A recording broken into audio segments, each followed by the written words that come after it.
माहिती मनोरंजनाचा खजिना विविधा. गीत संगीत संवादाचा अनोखा संगम विविधा. तुमच्या सोनेरी क्षणांचा सोबती कार्यक्रम विविधा. विविधा विविधा. श्रोतेवाच्या आरोग्य संवाद कार्यक्रमात डोळ्यांचं आरोग्य, नेत्रविकार आणि प्रतिबंधात्मक उपाय या विषयावर नेत्ररोग तज्ज्ञ डॉक्टर सचिन बगडे यांच्याशी नितीन भट यांनी साधलेल्या संवादाचा भाग पहिला आपण ऐकणार आहोत. या कार्यक्रमाचे सादरकर्ते आहेत आशिष गावंडे. मंडळी नमस्कार. आरोग्य संवाद कार्यक्रमाच्या एका नवीन भागात आपल्या सगळ्यांचं स्वागत. दृष्टीविना सृष्टी नाही असं कोणीतरी म्हटलेलं आहे. मित्रहो, डोळे हे मानवी शरीराचं अत्यंत महत्त्वाचं आणि अत्यंत नाजूक असं एक ज्ञानेंद्रिय आहे. निसर्गानं आपल्याला दिलेलं हे एक अनमोल असं वरदान आहे.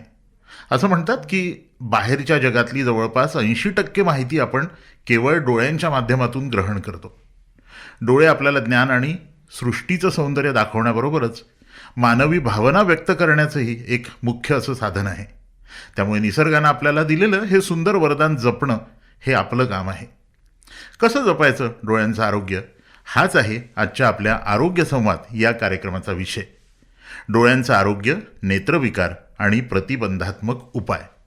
आणि मित्रहो, या विषयावर आपल्याला मार्गदर्शन करण्यासाठी आज आम्ही खास निमंत्रित केलं आहे आमच्या स्टुडिओमध्ये अमरावती शहरातले प्रख्यात नेत्ररोग तज्ज्ञ आणि फॅकोसर्जन डॉक्टर सचिन केशवराव बगडे यांना. सुरुवातीला आपण सचिन सरांचं स्वागत करूयात. सर, खूप खूप स्वागत आमच्या आरोग्य संवाद कार्यक्रमामध्ये. धन्यवाद सर. म्हणजे मला तुम्हाला सांगायला आवडेल की साईनगर परिसरात डॉक्टर सचिन बगडे सरांचं 12 वर्षांपासून साई नेत्रालय हे स्वतःचं रुग्णालय आहे. त्यांना एकूण 17 वर्षांचा वैद्यकीय क्षेत्रातला कामाचा अनुभव असून आजवर 5,000हून अधिक नेत्र शस्त्रक्रिया त्यांनी केलेल्या आहेत. निमा असोसिएशन महाराष्ट्राचे ते आजीवन सदस्य आहेत. तसंच द असोसिएशन ऑफ शालक्य महाराष्ट्र शाखेच्या सध्याच्या निर्वाचित समितीचे ते आजीवन सदस्य आहेत. संपूर्ण महाराष्ट्रात नेत्ररोगाशी संबंधित अनेक परिषदा, कार्यशाळा आणि प्रत्यक्ष प्रशिक्षण कार्यक्रमांमध्ये त्यांनी सातत्याने सहभाग घेतलेला आहे. पुणे नेत्रसेवा प्रतिष्ठान या स्वयंसेवी संस्थेचे ते सदस्य आहेत. Limca book of records, Asia book of records आणि इंडिया बुक ऑफ रेकॉर्ड्स अशामध्ये त्यांनी स्थान मिळवलेलं आहे. आणि गेल्या 16 वर्षांपासून नियमितपणे अगदी तिरळेपणावरील शस्त्रक्रियेच्या शिबिरांमध्ये मोफत शस्त्रक्रिया करत डॉक्टर सचिन बगडे हे सामाजिक कार्यातही अग्रेसर आहेत. तर आपण आज त्यांच्याशी बातचीत करणार आहोत. सचिन सर, परत एकदा खूप खूप स्वागत आमच्या आरोग्य संवाद कार्यक्रमामध्ये. सर, डोळे मी जसं सुरुवातीला म्हटल्याप्रमाणे अत्यंत नाजूक अवयव आणि की दृष्टीशिवाय सृष्टी नाही, बरोबर? गुरूंनी सांगितलेलं वाक्य आहे. क्या बात आहे. तर खरं आहे हे, आणि म्हणूनच आपण डोळ्यांचं आरोग्य जपलं पाहिजे असं आपण जे नेहमी म्हणतो. मला अगदी सुरुवातीला कार्यक्रमाच्या मला हे सांगा की आताची जी जीवनशैली आहे, म्हणजे ज्याला आपण बदलती जीवनशैली असं म्हणतो, स्क्रीन टाईम वाढला आहे. जास्तीत जास्त आपण मोबाईलवर असतो, टॅबवर असतो, लॅपटॉपवर असतो, टी व्ही बघत असतो. आणि या स्क्रीन टाईमबरोबरच पर्यावरणातले काही घटक आहे, या सगळ्यांचा डोळ्याच्या आरोग्यावर नेमका काय परिणाम होतो, अगदी हे सुरुवातीला आम्हाला सांगा. अगदी छान प्रश्न आहे हा. आणि हा सगळ्यांना आजकाल जो फेस केला जातो प्रॉब्लेम, त्यामध्ये स्क्रीन टाईम हा सगळ्यांना आजकाल मुलांना स्पेशली आफ्टर कोविड हा खूप वाढलेला आहे. बरोबर. तसं पण डिजिटल युगामध्ये डिजिटल डिव्हायसेसचा खूप जास्त आज यूज केला जातो आणि त्याच्यात एन्हान्समेंट, त्याच्यात टेक्नॉलॉजी खूप जास्त आल्यामुळे त्याचा क्रेज पण वाढलेला आहे. कोविडच्या काळात अगदी शाळासुद्धा मोबाईलवरच भरायच्या. येस, त्यामुळे आज सुद्धा तसंच होत आहे. बरेचसे ऑनलाईन क्लासेस, समर वॅकेशन्समध्ये सुद्धा बरेचसे क्लासेस ऑनलाईनच. तर त्यामुळे सततचा हा जो डोळ्यांचा वापर, डिजिटल यूज झाल्यामुळे डोळ्यांना बरेचसे छोटे छोटे प्रॉब्लेम्स, मग त्यानंतर त्याचं रूपांतर मोठ्या प्रॉब्लेम्समध्ये होणं सुरू झालं आहे. त्यामध्ये एक dry eye disease, dry eye syndrome नावाचा एक जो प्रकार, जो हल्ली बऱ्याचशा डिजिटल युजर्सला आहे, मुलांमध्ये आहे. आणि त्याच्यामुळे डोळ्यांचे जे छोटे मोठे आजार त्याच्यामध्ये वाढ होत आहे.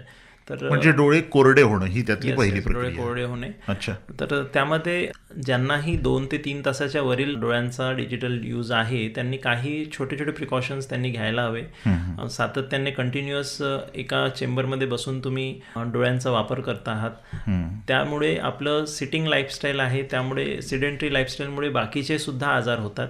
डोळ्यांच्या सोबत सोबत बाकीचे सुद्धा आजार आपल्याला होत आहेत. बरोबर. तर डोळ्यांसंबंधी बोलताना आपण सगळ्यात एकदम बेसिक रूल आहे 20-20-20 रूल हा फॉलो करायला हवा, ज्याच्यामध्ये आपण प्रत्येक 20 मिनिट्सच्या डिजिटल यूज नंतर 20 सेकंद करिता 20 फीट अवे बघणे, दूर बघणे, अच्छा. जेणेकरून डोळ्याच्या आतील मसल्स रिलॅक्स होतात, ज्या जवळच्या मसल्स आहेत त्या रिलॅक्स होतील, लांबच्या मसल्स वर्क करतील, आणि जेव्हा त्याच वेळेला थोडं ब्लिंक केल्यामुळे आपला जो इव्हॅपोरेटिव्ह ड्रायनेस आहे, ब्लिंक म्हणजे डोळ्यांची डोळे उघडझाप. उघडझाप करणे, उघडझाप केल्याने डोळ्यांच्या ज्या मसल्स आहेत त्याही रिलॅक्स होतील आणि डोळ्यांच्या आतमध्ये जी पाणी येण्याची जी प्रक्रिया आहे डोळ्यांच्या स्तरावर, टिअर फिल्म म्हणतो आपण त्याला, बरोबर. तर ती पण सुधरेल. त्याच्यामुळे डोळ्याला कोरडेपणा येण्यामध्ये कमी होण्यामध्ये मदत होईल. बरोबर. सर, एक डोळ्यांचे डॉक्टर म्हणून तुम्हाला विचारतो की सध्या सर्वाधिक आढळणारे नेत्रविकार हे नेमके कोणते आहेत आणि कारण काय आहेत? यामध्ये कसं वयोगट बघता अलग अलग आहे, म्हणजे प्रत्येक वयोगटामध्ये वेगवेगळ्या प्रकारचे आजार आढळून येतात. जसं स्पेशली मुलांमध्ये जे स्कूल गोईंग आहेत त्यांच्यामध्ये एक मायोपिया म्हणजे दूरदृष्टी मांद्य, ज्याच्यामध्ये नजर जवळचं छान दिसतं, लांबची नजर कमी होत जातं. याचं कारणच स्पेशली जे डिजिटल यूज वाढल्यामुळे आफ्टर कोविड हे ऑल ओव्हर ग्लोबली हा जो रेट आहे वाढलेला आहे या आजाराचा. बरोबर. प्रत्येक आपल्याला बघतायत, आपण जर एका क्लासरूममध्ये आपण गेलो तर ऑलमोस्ट 50% मुलांना आपल्याला स्पेक्स वापरताना दिसतात. आणि साधारण हे लहान मुलांची जी डोळे तपासणीची शिबिरं घेतली जातात शाळांमध्ये त्यामध्ये लक्षात येत असेल. हो, नक्कीच, कारण की ती आवश्यक आहे. कारण बरेचशी गोष्टी मुलांना होताना ते स्वतः सांगू शकत नाही किंवा पालक त्यांच्यावर दुर्लक्ष करतात. आमचा मुलगा काही दुसरे कारण सांगून असं त्याला टाळाटाळ करतात. टीचर्सला लक्षात येतं, टीचर्स हे बेस्ट पिकअप करू शकतात, त्याला शोधू शकतात, कारण की मुलांना जर चुका होत आहेत, मागल्या बेंचवर बसून जर मुलांना कळत नाही आहे, ते चुकीचं लिहित आहेत, तर तिथून त्यांना लक्षात येऊ शकतं की याला मागे बसल्यानंतर दिसत नाही. काही मुलं समोर येऊन बसायचा आग्रह करतात कारण की त्यांना मागे दिसत नाही. तर हे छोटे छोटे काही पॉईंट्स आहेत ज्याच्यानुसार ते लक्षात येतं. पालकांनी घरी जेव्हा मुलं खूप जवळ बसून टी व्ही बघतात, एखादी वस्तू फार जवळ घेऊन बघतात, तर हे लक्षणं आहेत. काही मुलांना तिरडेपणा थोडाफार जाणवायला लागतो, तर हे काही असे लक्षणं आहे ज्याच्यामध्ये डोळे तपासणी अगदी लवकर करावी, म्हणजे डिले करू नये. आणि खरं तर ही पालकांची पण जबाबदारी आहे की त्यांनी मुलं असे डिव्हाइसेस वापरत असतील तर त्यांना काळजी घेण्याचं सुचवावं वगैरे आणि त्यांच्याकडे लक्ष द्यावं. सर, साधारणपणे डोळे लाल होणं, डोळ्यात पाणी येणं, डोळ्यांना खाज येणं ही साधारण प्राथमिक लक्षणं असतात कुठलंही डोळ्यांचं इन्फेक्शन तुम्हाला झालं असेल किंवा कुठली सुरुवात असेल कुठल्याही दुखण्याची. तर यामध्ये नेमकी कोणती कारणं असतात? लाल होणं, पाणी येणं किंवा खाजवणं, याला कारणं काय असतात? लाल होण्याची कारणं अनेक आहे.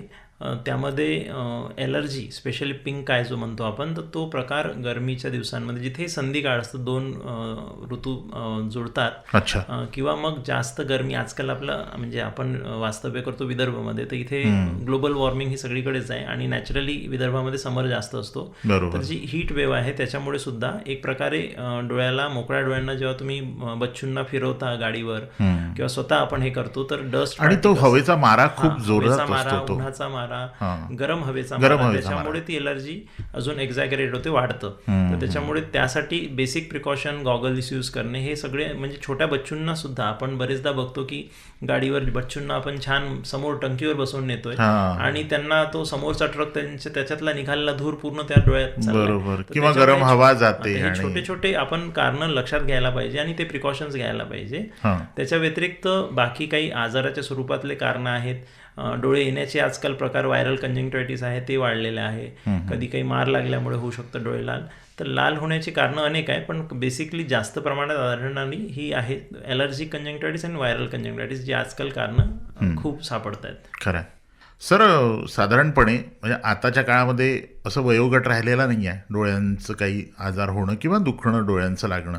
अगदी लहान वयापासूनच ते सुरू होतं. तर लहान मुलांमधले दृष्टीदोष वेळेवर जर ओळखायचे असतील तर पालकांनी साधारण कोणती काळजी घेतली पाहिजे? पालकांनी काळजी म्हणजे त्यांना तेच ऑब्झर्वेशन, एखादी वस्तू मुलगा दुरून ऑब्झर्व करतोय का, करेक्ट हे करतोय का, वस्तूंना अगदी जवळ घेऊन बघतोय का, अच्छा, टी व्ही बघताना अगदी जवळ जाऊन बघतोय का, घरामध्ये डिजिटल यूज करताना ह्या सगळ्या छोट्या छोट्या गोष्टींना जर लक्षात घेतलं आणि काही जर कंप्लेंट्स स्कूलमधून येत असतील की हा चुका करतोय, हा अभ्यासात मागे चाललाय, तर यावर सुद्धा लक्ष देणे गरजेचे आहे. कारण जर डोळे चांगले नसतील तर तुमच्या बुद्धीची वाढ होऊ नाही शकत. नाही, आणि म्हणजे तुम्ही इतक्या विचार लहान नाही वयात जर डोळे चांगले नसतील तर मग पुढे त्याचे पुढे तेच. त्यामुळे कसं आहे, तुम्ही जे बघाल ते तुम्ही ग्रहण कराल. बरोबर. अभ्यासातलं सुद्धा. तर तुम्ही जर बघणारच चुकीचं किंवा बघणारच नाही तर मग ग्रहण काय करणार. तर त्याच्यामुळे बुद्धीची वृद्धी होण्यासाठी नेत्र चांगले असणं आवश्यक आहे. खरं. कारण शेवटी सगळं आपण जे बघतो तेच ग्रहण करतो आणि त्याच्यावरून व्यक्त होत असतो आपण. इम्प्लिमेंट करतो आयुष्यात. बरोबर. आपल्याकडे साधारणपणे असं म्हटलं जातं सर की चष्मा लावल्याने काहीतरी डोळे कमजोर होतात वगैरे, असे बरेच गैरसमज आपल्याकडे आहेत. तर हे कितपत खरं आहे? हे अगदी चुकीचं आहे. चष्मा बनलाच यासाठी आहे, त्याचं इन्व्हेन्शन यासाठी झालं आहे की डोळ्याची नजरेची वृद्धी व्हायला पाहिजे. बेसिकली आपली विजन असते 6x6 विजन, जी या काही कारणांमुळे जसं रिफ्रॅक्टिव्ह एरर्स आहे किंवा काही आजार आहे त्याच्यामध्ये ती कमी राहते. कारण की त्याला दृष्टीदोष म्हणतात, डोळ्यांच्या आकारामधला दोष. तर त्या आकाराच्या दोषाला करेक्ट करण्यासाठी जे फिजिक्स आहे ते ग्लासेसच्या माध्यमातून वापरून ती जी इमेज फॉर्मेशन आहे ते आपल्या नेत्रपटलावर पडायला पाहिजे. म्हणजे जसं आपण नैसर्गिकरित्या डोळ्यांनी बघतो तितकी ती इमेज तयार होते. हा, ती इमेज तयार व्हायलाच पाहिजे. बिकॉज परत तीच गोष्ट आहे की आपण जे बघू करेक्ट तेच आपण त्याला आपल्या बुद्धीमध्ये त्याला आपण हे करू शकतो. तर म्हणून ही अगदी चुकीची बाब आहे की चष्मा हा अत्यंत आवश्यक आहे. ज्यांना लहान मुलांमध्ये जर तुम्ही वेळेत जर चष्मा यूज केला तर तिरडेपणा हा आजार बऱ्यापैकी आपण हे करू शकतो, आटोक्यात येऊ कंट्रोल आणू शकतो. तर त्याच्यामुळे हे अगदीच हा गैरसमज दूर व्हायला पाहिजे. डोळे वेळोवेळी चेक व्हायला पाहिजे. जिथे कुठे शंका आहे तिथे करायलाच पाहिजे नाही. आणि कॅच देम अर्ली. लहान बच्चूंमध्ये हाच एक नियम आहे, जितक्या लवकर आपण त्यांना कॅच करूया तितकं त्यांचा आपण दृष्टीचा विकास जास्त प्रमाणात करू शकतो. बाकी ट्रीटमेंट भरपूर साऱ्या आहेत. तर पण आपण जोपर्यंत हॉस्पिटलला पोहोचणार नाही, नेत्रतज्ञांना दाखवणार नाही, तेव्हाच ते पुढाकार होईल ना पुढे. आणि परत तेच की पालकांची जबाबदारी याकरता वाढते, कारण आपल्याला डोळ्याचा त्रास होतोय हे त्या लहान मुलाला नसतं समजत. मग त्याच्या या लक्षणांवरून जी तुम्ही सांगितली ती पालकांनी ओळखायची वारंवार असतात. एलर्जी होणे, डोळ्याला मळणे, ह्या सगळ्या गोष्टी छोट्या छोट्या आहेत. बट डोळ्यांच्या संबंधित काही पण तो बघण्याच्या स्वरूपात किंवा मग त्याला वारंवार जर डोळ्यांचे आजार होतात तर एकदा थरो चेकअप व्हायला पाहिजे, कम्प्लीट डिटेल चेकअप व्हायलाच. श्रोते हो, आरोग्य संवाद कार्यक्रमात आपलं स्वागत. आणि आज आपल्यासोबत आहेत नेत्ररोग तज्ज्ञ आणि फायको सर्जन डॉक्टर सचिन बगडे. आणि आपला जो विषय आहे फार महत्त्वाचा आहे, डोळ्यांचं आरोग्य, नेत्रविकार आणि प्रतिबंधात्मक उपाय. सचिन सर, परत एकदा स्वागत तुमचं. असं म्हटलं, मोबाईल असो, संगणक असो, टी व्हीच्या अतिवापरामुळे दुष्परिणाम जे आताच्या काळामध्ये, त्याला वयाचं परत एकदा बंधन नाही, कारण आपण हे सगळेजणच वापरतो.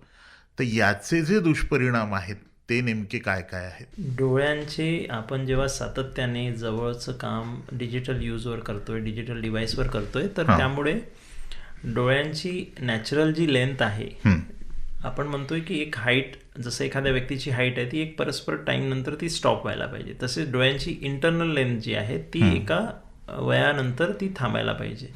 पण जेव्हा आपण अत्यंत अतिरेक करतोय तर ती जी प्रोसेस आहे ती वाढते. म्हणजे एक पर्टिक्युलर लेंथला न येता ती लांब होतो डोळा इंटरनली.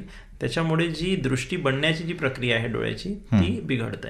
बरोबर. त्याला नॉर्मली आपण मायोपिया म्हणजे दूरदृष्टीमांद्य, मायनस नंबर आपण ऐकतोय, मायनस नंबर लागतात, प्लस नंबर असतात. तर हे वेगवेगळ्या दृष्टीदोषाच्या अनुसरून ही नंबर दिले जातात. बरोबर. तपासणीच्या अंती. तर मायोपिया हा खूप कॉमन झालेला आहे आणि त्याचं कारण हेच आहे की डोळ्यांची लेंथ ही वेळेत न थांबता एक्सेस डिजिटल यूज केल्यामुळे ती वाढतच चालली आहे. आणि त्याच्यामुळे डिजिटल यूज करताना काळजीपूर्वक मध्ये ब्रेक्स घेणे, त्याला लिगल यूज आणि इलिगल यूज मध्ये त्याला डिवाइड करा. तुमचा जो लिगल आहे तोच, म्हणजे कसं, जसं एखादा व्यक्ती, जसं मुलं आहे छोटे, त्यांना अभ्यासाचं काम जर तुम्हाला दिलंय तर तितकेच वेळ त्यांनी हे करायला पाहिजे.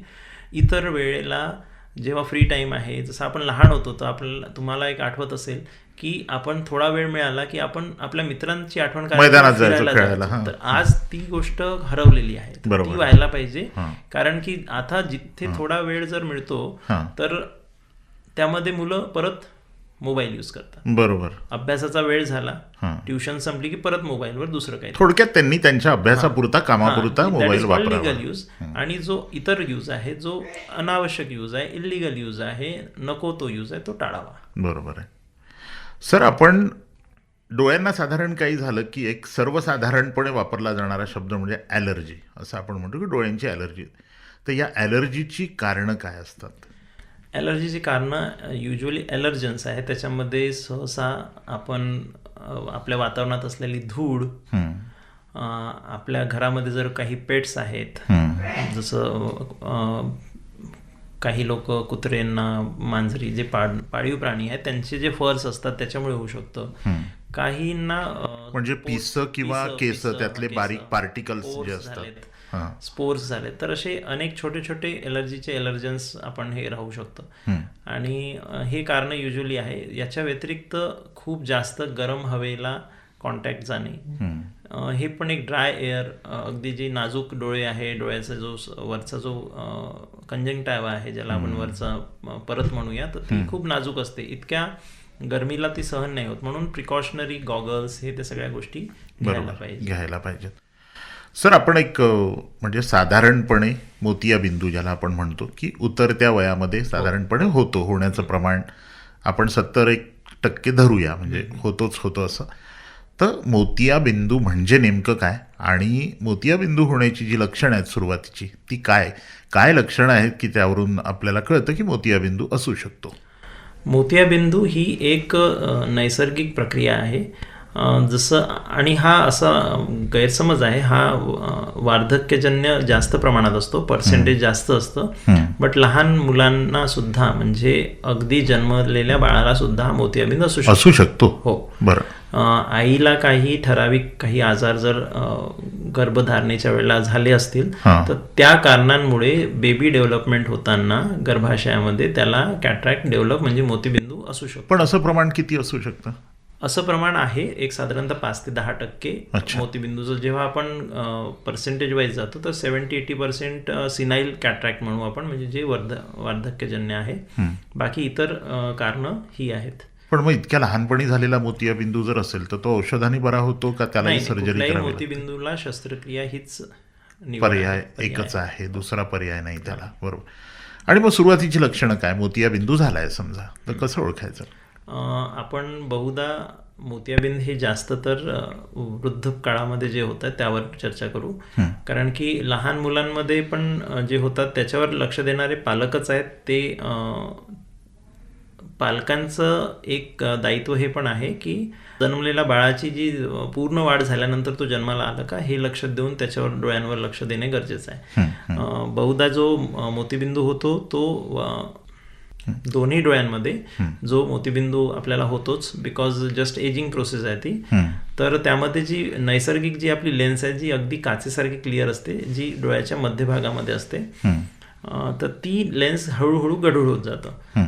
कारण की त्यामध्ये जे सेल्स असतात त्या सेल्सला वाढण्यासाठी जागा सीमित असते, आणि ते सेल्स त्याला क्राउडिंग म्हणू किंवा क्लाउडिंग म्हणू, क्राउडिंग वाढल्यामुळे क्लाउडिंग होतं. तर एखादी लेन्स, क्लिअर लेन्स जेव्हा क्लाउडी होऊन जातं, गढूळ होतं, आभाळमय होतं, त्याला आपण मोतिबिंदू म्हणतो. बरोबर आहे. सर, मला असं सांगा की मोतियाबिंदूच्या शस्त्रक्रियेबद्दल बरेच गैरसमज आहेत.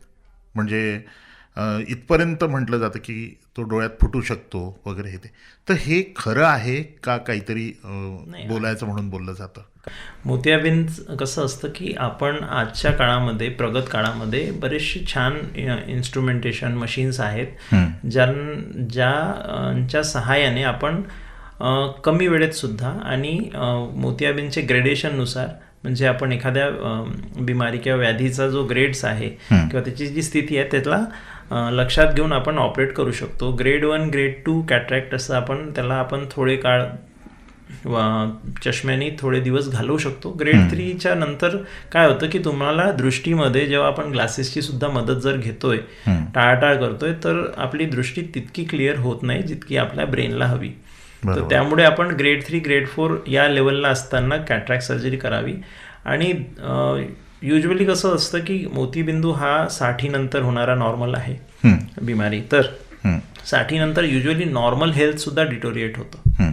म्हणजे बाकी अवयव सुद्धा कुणाला बीपीमुळे, कुणाला डायबिटीजमुळे इश्यूज असतात. त्याच्यामुळे माझं तर माझ्या रुग्णांना म्हणणं हेच असतं की तुम्ही चालते फिरते असताना ऑपरेट करून मोकळं करा. कारण की डोळ्यांची गरज तुम्हाला सकाळी उठल्यापासून रात्री झोपेपर्यंत आहे. बरोबर. आणि आजन्म आहे. त्यामुळे डोळे चांगले ठेवण्यासाठी, आणि जर तुम्हाला मोतीबिंदूच आहे तर तुम्हाला फार जास्त त्याला पिकू देण्याची, आता ती खूप कमी पेशंट्स असतात किंवा खूप कमी रुग्ण आपल्याकडे येतात की ज्यांचे मोतीबिंदू पिकलेले दिसतात. कारण की मोतीबिंदू पिकल्यानंतर तो जर आतल्या आत फुटला, त्याला आपण इंटुमिसंट कॅटरॅक्ट किंवा मग लेन्स इंड्यूस ग्लॉकोमा म्हणतो, तर ते फार वेदनादायक असतं. कुणाच्या आयुष्यात तसे वेदना येऊ नये. आणि त्यांनी दृष्टी जाऊ शकते, असंही होतं. दृष्टी जाऊ शकते नक्कीच. दृष्टी येण्याचं जे परिणाम आहे, जर त्यानंतरही शस्त्रक्रिया करून, तर ते फार कमी राहतं. म्हणजे ऑब्व्हियसली नॉर्मल कॅटरॅक्ट सर्जरीनंतर आपण 99% लोकांना, जर त्यांच्या डोळ्यामध्ये इतर काही आजार नाही तर 99 to 100% विजन येऊ शकतं, जर त्यांचं आतलं इंटरनल छान आहे तर. अदरवाईज काचबिंदू झाल्यानंतर, मोतीबिंदू फुटून जर काचबिंदू झाला तर मग फार अवघड असतं. होतो त्याला ग्लुकोमा असं त्याला म्हणतात, इंग्रजीमध्ये शब्द आहे. तर हा दृष्टीचा मूक शत्रू आहे असं मानलं जातं. तर तो काय शत्रू असतो नेमका, काय त्रास देतो? काचबिंदू असा आजार आहे ज्यामध्ये जर तुमची दृष्टी जात आहे तर तिला परत मिळवता येत नाही. अच्छा. मोतीबिंदू असा आजार आहे ज्यामध्ये आपली दृष्टी कमी होते, तिला परत मिळवता येतं. हाच एक आहे. आणि ही दोन्ही आजार किंवा बरेचसे असे डोळ्यांचे आजार आहे ज्याच्यामध्ये आपल्याला दुखत नसल्यामुळे आपण परीक्षणाला टाळाटाळ करतो, लक्ष देत नाही. त्यात वन ऑफ द रिझन एक मोतीबिंदू, सेकंड नंबरवर आहे काचबिंदू, त्यानंतर डोळ्याच्या आतल्या दृष्टीपटलाला होणारे आजार, असे त्यांचे ग्लोबल पर्सेंटेज आहे. 2 ते 3% लोकांना जगभरामध्ये काचबिंदू असतो. हा जर आपण जगभराचा आकडा पकडला तर खूप रुग्ण झाले, 2 ते 3%.